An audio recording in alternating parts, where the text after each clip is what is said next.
ওমানের বিভিন্ন অঞ্চলে গত একদিনে ৩২ প্রবাসীকে গ্রেফতার করা হয়েছে। মাসকাট, মোসান্দাম ও দোফারের বিভিন্ন এলাকায় মাদক পাচার, অনুপ্রবেশ এবং চুরির অভিযোগে তাদের আটক করা হয়। গ্রেফতারকৃতদের মধ্যে এশীয় এবং ইয়েমেনি নাগরিক রয়েছেন। বর্তমানে তাদের সকলের বিরুদ্ধে আইনি প্রক্রিয়া চলমান রয়েছে। বুধবার পুলিশ জানায়, মাসকাটে সিবে একটি বাণিজ্যিক দোকানে ঢুকে কর্মীকে মারধর ও নগদ অর্থ ছিনতাইয়ের অভিযোগে এক ব্যক্তিকে গ্রেফতার করা হয়েছে।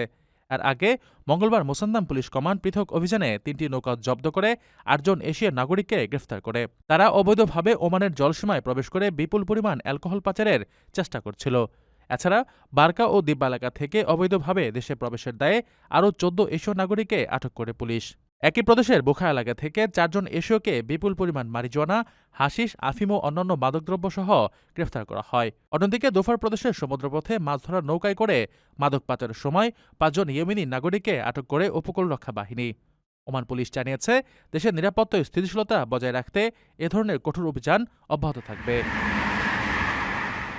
আপনার স্বপ্নগুলো আকাশ ছুবে প্রবাসীর হেলিকপ্টারের মাধ্যমে। বিয়ে, জন্মদিন অথবা যে কোনো বিশেষ প্রয়োজনে হেলিকপ্টার ভাড়া করতে যোগাযোগ করুন স্ক্রিনে দেয়া নাম্বারে। প্রবাসীর হেলিকপ্টার, নিরাপদ ও সাশ্রয়ী বাহনের বিশ্বস্ত নাম।